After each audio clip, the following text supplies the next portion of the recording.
میں دین میں آ بھی جاؤں گی اسلام میں تو مجھے کیا ملے گا؟ آپ نے فرمایا بڑھیا تجھے کچھ ملے نہ ملے، اللہ کی بارگاہ میں یہ تو آ جائے گا نا کہ عمر تبلیغ کیا کرتا تھا، عمر کا نام تو تبلیغ کرنے والوں میں آ جائے گا، کم از کم اللہ کی فہرست میں تبلیغ کرنے والوں میں عمر کا نام تو شامل ہو جائے گا۔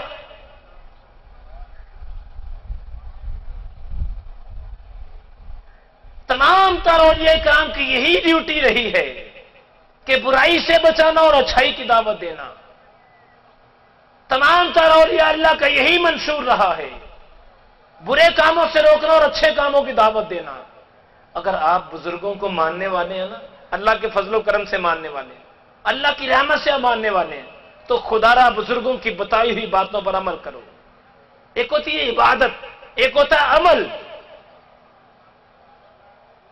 عبادت نماز پڑھ لی، قرآن پڑھ لیا، عبادت کر لی، عملی طریقے سے بندہ اپنے کردار سے کسی کو بتائے کہ حقیقت کیا ہے، اخلاق اچھا ہو، بولنا چالنا، اٹھنا بیٹھنا، چلنا پھرنا یہ اچھا ہو، پھر تو حق بات بنتی ہے نا۔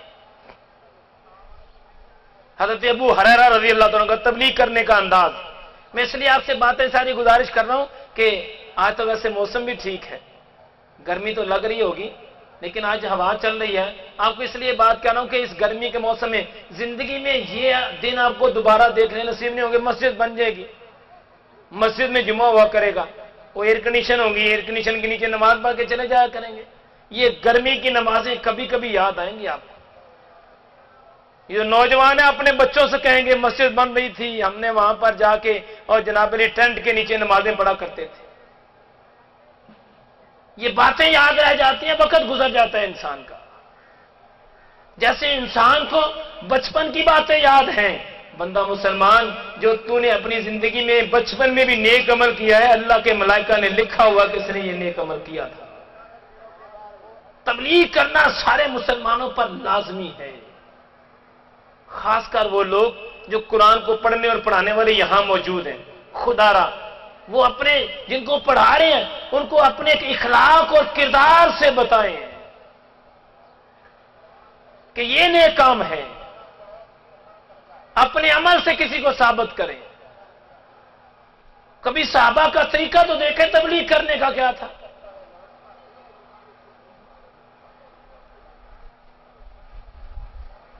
حضرت عمر بن عبد العزیز آپ اپنی چھت پہ نماز پڑھ رہے تھے اور اتنا روئے کہ پرنالے سے آنسو نیچے گرنا شروع ہو گئے۔ انداز دیکھے کیسا پیارا ہے، نیچے سے کوئی گزرا اس پر آنسو گرے، پوچھا بھائی یہ پانی پاک ہے یا نہ پاک ہے، میں نے تو نماز پڑھنی ہے۔ فرمانے لگے کپڑے دھو کے نماز پڑھنا گناہگار بندے کے آنسو ہیں۔ جن آنسو کے بارے میں یہ آتا ہے قیامت والا دن ہوگا تو کیا ہوگا، جہنم کی آگ تیزی سے آ رہی ہوگی۔ میرے اور آپ کے آقا کریم علیہ السلام جبرائیل سے بلائیں گے، جبرائیل ادھر آ، وہاں سے پانی کا پیالہ لے کے آ۔ جبرائیل علیہ السلام پانی کا پیالہ لائیں گے، میرے اور آپ کے آقا علیہ السلام اس پانی کے پیالے سے پانی تھوڑا سا لے کے تو زور سے آگ کی طرف ماریں گے، پھر کیا ہوگا کہ آگ بجھتی ہوئی واپس چلی جائے گی۔ عرض کی یا رسول اللہ صلی اللہ علیہ وسلم یہ کون سا پانی ہے؟ میرے اور آپ کے آقا علیہ السلام نے فرمایا میرے گناہگار امتی جو اللہ کی بارگاہ میں روتے ہیں یہ آنسو ہیں ان کے۔ ہمارے الصالحین اور اکابرین کا طریقہ دیکھیں کیسا اعلیٰ تھا، اور آج ہم اس سے کتنی دور چلے گئے۔ حضرت ابو ہریرہ رضی اللہ تعالیٰ عنہ قربان جائیں آپ کی ذات اقدس پر،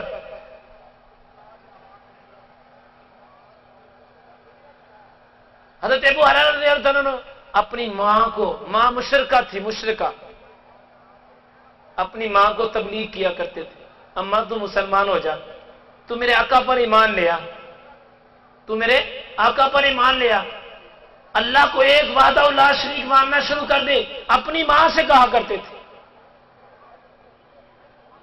ماں نے برا بھلا کہنا، چلے جانا۔ ایک دن جب کہا نا کہ میرے نبی کو آخری نبی مان لے، میرے آقا کریم علیہ السلام کو اپنا نبی مان لے، تو ماں نے نبی پاک علیہ السلام کی شان میں بڑی گستاخی کی، بے حد گستاخی کی۔ جب بہت زیادہ گستاخی کی نا، تو حضرت ابو ہریرہ رضی اللہ عنہ چپکا کے روتے روتے نبی علیہ السلام کی بارگاہ میں آ گئے۔ آ کے رونا شروع کر دیا. نبی پاک علیہ السلام نے فرمایا ابو ہریرہ کیا بات ہے یار تو کیوں روتا ہے؟ عرض کی یا رسول اللہ صلی اللہ علیہ وسلم آج میں نے ماں کے سامنے آپ کا نام لیا, اس نے آپ کی شان میں بڑی گستاخی کی جو میرے سے برداشت نہیں ہوتی تھی. یا رسول اللہ صلی اللہ علیہ وسلم میری ماں کے لیے دعا کر دے. میرے رب کے آقا علیہ السلام ہے ابو ہریرہ تو میرا غلام ہے, میں نے تجھے معاف کر دیا, میں نے تجھے معاف کر دیا. عرض کی یا رسول اللہ آج میں اپنی لیے نہیں, آج میں یہ کہنا یا رسول اللہ میری ماں کی طرف نگاہ کرم کر دیں وہ مسلمان ہو جائے, اس کو ہدایت مل جائے.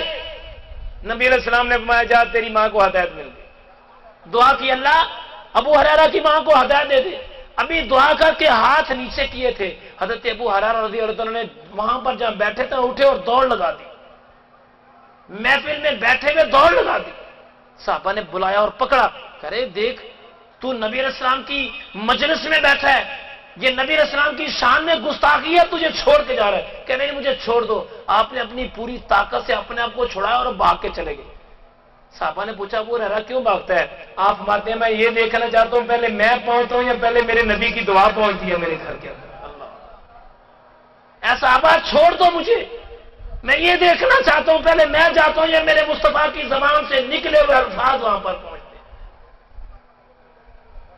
جب گھر میں گئے دروازہ کٹکھٹایا تو اندر سے نہانے کی آواز آ رہی تھی. نہا کے ماں نے کہا بیٹا تھوڑی دیر ٹھہر جا میں کپڑے پہن کے پھر آتی.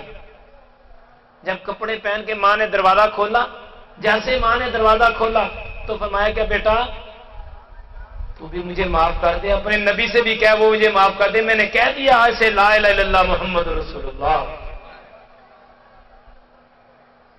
تبلیغ کرنے والے خصوصی طور پہ اپنے کانوں کو کھول کے سن لیں کہ جب بندہ دین کی دعوت دیتا ہے تو لوگ طرح طرح کی باتیں کہتے ہیں. کیا کہتے ہیں؟ یہ تو مشرک ہے, خود پتہ نہیں کیسا لوگوں کو دین کی دعوت دیتا ہے. یہ باتیں سننا سنت انبیاء. آج کل ایسی باتیں نہیں ہوتی. آج کل کیسی باتیں ہوتی؟ رہندا نہیں وڈا نمازی تو جاننے جو تو کرتا سی, جو تو کرتا تھا جانتا ہوں تجھے, ہم تیرے کردار کو تو ایسا تھا, تو ایسا تھا. ایک حدیث پاک یہاں پر غور سے سنیں. حضرت مجدد الافسانی علیہ رحمہ آپ نے اپنی کتاب کے اندر اس حدیث پاک کو نقل کیا. آپ فرماتے ہیں کہ جو بندہ گناہ سے توبہ کر لے اور دوسرا بندہ مسلسل اس کو اسی گناہ کے بارے میں کہے تو ایسا تھا, تو ایسا تھا, تو ایسا تھا, میرے رب کے آقا علیہ السلام فرماتے ہیں قسم اللہ پیدا کرنے والے کی جو دہرانے والا ہے جب تک اس گناہ میں ملوث نہیں ہوگا اس کو موت نہیں آئے گی, کیونکہ رب نے اس کو معاف کر دیا. تو کیوں دہراتا ہے اس کو؟ اس نے توبہ کر لی ہے. جب کوئی توبہ کر لے تو اس کے پاس بیٹھو, جو اس پہ کرم نوازیاں ہوتی ہیں تمہارے پر بھی ہونا شروع ہو جائیں گی. خدا را یہ دین کی تبلیغ کرنا پھر کرنا بھی اللہ کی رضا کے لیے, یہ بڑے کرم کی بات ہے, بڑے انعام کی بات ہے. حضرت سیدنا ابو بکر صدیق رضی اللہ تعالیٰ عنہ آپ نے بھی یہی نبی علیہ السلام کو پوچھا یا رسول اللہ صلی اللہ علیہ وسلم ایسے لوگ جو دین کے سامنے دین کی تبلیغ کی جائے صالحین کے ہوتے ہوئے بھی عذاب آ سکتا ہے؟ میرے رب کے آقا علیہ السلام میں ہاں اگر برائی حد کو پہنچ جائے گی تو پھر آئے گا عذاب. آج صورتحال کیا ہے؟ کسی کو تبلیغ کرنا تو بڑی بات کی بات ہے, اپنے گھروں کے اندر دیکھیں تو بڑی سخت ضرورت ہے تبلیغ کرنے کی. اپنے بچوں میں, اپنے محلے میں, اپنے خاندان میں. لیکن ایک پریشانی والی بات آ گئی ہے, جو اپنے چہرے پہ داڑھی مبارک رکھ لیتا ہے, سر پہ ٹوپی پہننا شروع کر دیتا ہے یا پگڑی باندھ لیتا ہے, وہ بے نمازی کو مسلمان ہی نہیں سمجھتا. جو دنیا میں گھومنے والا ہے اسے وہ اچھا ہی نہیں سمجھتا. جس نے داڑھی مبارک نہیں رکھی اس کو انسان ہی نہیں سمجھتا. وہ دین کی تبلیغ کرنا سارے مسلمانوں پر لازمی ہے, ہم سب کے اوپر ضروری ہے. اب سوال یہ پیدا ہوتا ہے کیسے اسٹیج پر جائیں, کیسے قرآن